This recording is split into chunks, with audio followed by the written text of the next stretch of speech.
Good morning, good morning. This morning, I want to talk about why language awareness and understanding matters, particularly when it comes to burnout.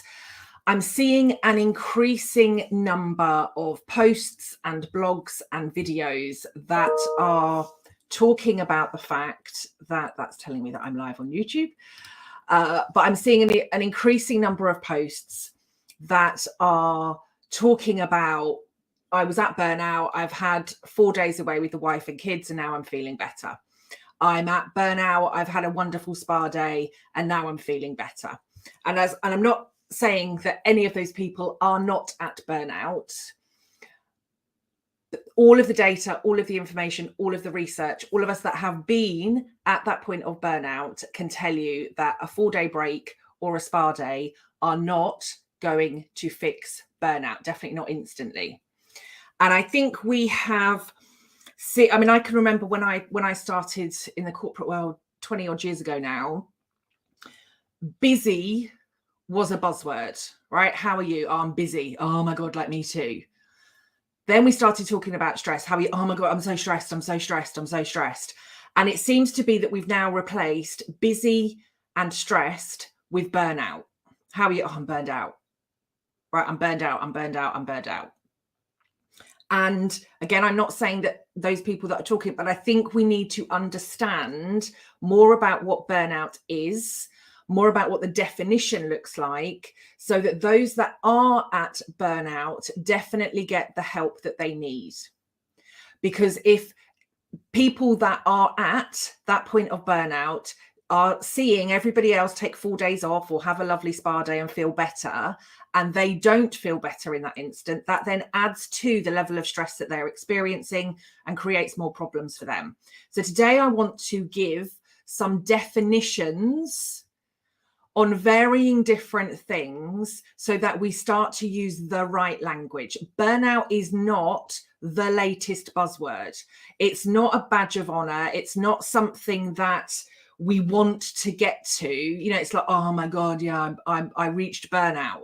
This is not something to be aiming for, right? This is not the badge of honor that says if you're burned out, you've made it, right? You're a success if you've burned out. Go you.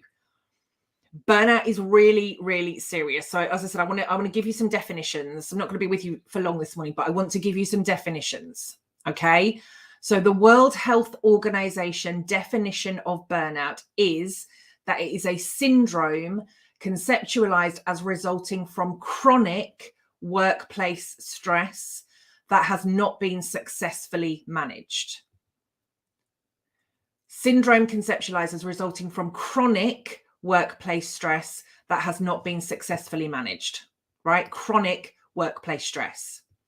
So we then look at the definition of chronic stress. And chronic stress says that it is constant and persists over an extended period of time. Chronic stress is constant and persists over an extended period of time. It can be debilitating and overwhelming. And chronic stress can affect both our physical and psychological well-being by causing a variety of problems, including anxiety, insomnia, muscle pain, high blood pressure, and a weakened immune system. And many of us that have been at that chronic stress phase will also say that it can lead to heart problems. It can lead to having a stroke. It can lead to digestive issues. So chronic stress is constant and persists over an extended period of time. It can be debilitating and overwhelming. Chronic stress can affect both our physical and psychological well-being by causing a variety of problems, including anxiety, insomnia, muscle pain, high blood pressure, and a weakened immune system.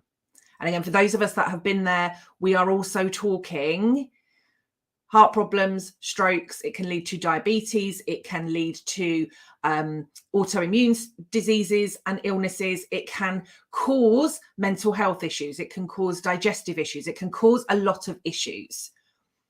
But not many of us, we've got this badge of burnout. I'm at burnout. If we didn't say burnout, if we said it for what it truly is, which was chronic stress, how many of us would then be talking about, oh, I'm at chronic stress? Very, very few of us. And again, I'm not saying that those of you that are at chronic stress are not at chronic stress. But I think for some of you, just using the badge of burnout or treating it lightheartedly or putting your memes out about show me what your burnout looks like today, like this is serious stuff. So in terms of language, I really, really want to encourage you this morning. Next time you think of saying I'm at burnout or I'm feeling burned out, I want you to think about, am I at the point of chronic stress? And then you can take the action and get the support and do everything that it is that you need to do. Okay. So that's chronic stress. Let's then look at stress. Okay. Stress is the body's reaction to feeling threatened or under pressure. And it's common. Again, when I wrote the book on What's Your Excuse for Not Overcoming Stress, I talk very much about the fact that we all need a certain amount of stress in our lives, right? We need stress to get us out of bed in the morning, to get us achieving our goals, to get us driven and focused on our outcomes. For those of us that do any sports or sporting activities, we need a certain amount of stress to get us over the finish line. We need a certain amount of stress to keep us moving throughout that. We're parents. We need a certain amount of stress to deal with, you know, the 10,000 things that we might be juggling at any one time, right? We need that level of adrenaline. We need that level of stress. What we don't need is overwhelming and chronic stress. And this is where I talk about the prevention and things that we can do to prevent burnout. So stress is this body's reaction to feeling threatened or under pressure. You may have seen some of the other videos that I've done about stress buckets and how the brain works and why we think and feel the way we do, what's happening from a neuroscience perspective, all that stuff that's happening in our brains. So it can help us, right? The good stress, the healthy stress, motivates us, helps us achieve things. When we get to those unhealthy levels, that's when it can start to impact us. So I've mentioned burnout, chronic stress. Okay. Let's then look at fatigue, because I think this and possibly exhaustion are where a lot of us are at, but we're using the word burnout as a one size fits all kind of catch-all situation to it. So fatigue is a feeling of constant tiredness or weakness, and it can be physical, mental, or a combination of both. It can affect anyone, and most adults will experience fatigue at some point in their life. So fatigue is a feeling of constant tiredness or weakness, and it can be physical, mental, or a combination of both. And I wouldn't be surprised if with everything that we've been going through over the last couple of years, a lot of us are at this fatigue stage where we just feel exhausted, right? Where we're just feeling heavy, or we'll say fatigued. But fatigue is this constant tiredness or weakness. And maybe that's where a lot of us are at. Burnout is chronic stress. Fatigue is constant tiredness or weakness. And again, they are different things. So then let's look at exhaustion. And exhaustion, again, very similar to the fatigue, but a state of extreme physical or mental tiredness. So extreme physical or mental tiredness. And if it's the fatigue and or exhaustion that you might be feeling, again, I've got videos, blogs, articles, all sorts of things that I've written before on the 7 different types of rest. And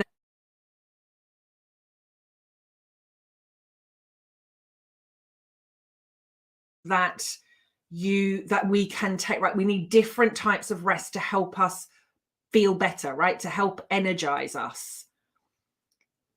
So exhaustion,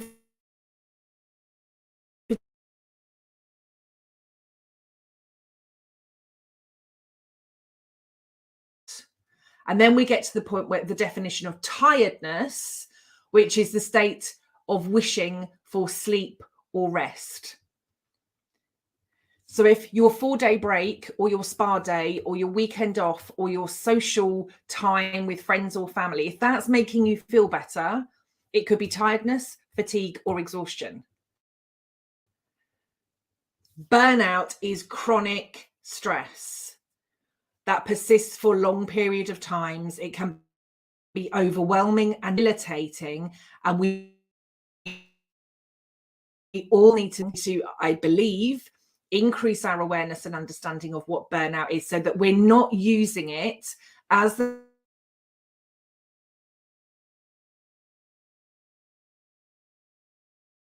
these changes. And I genuinely hope we get there.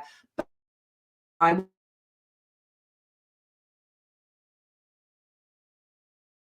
there is nothing wrong with admitting that you are fatigued. We don't have to replace fatigue with burnout in order to kind of show that we're at a different level. We can all be talking about the fact that we are fatigued. We can talk about the fact that we are exhausted. There is no shame in saying how we genuinely feel. But I think we've got to be really careful about everything into burnout, making it harder for those that are at burnout to get the help and support that they need, and really talk about it. That's all I'm going to leave you with today. I'm going to say have a very happy Friday, and I will see you again soon. Take care. Bye.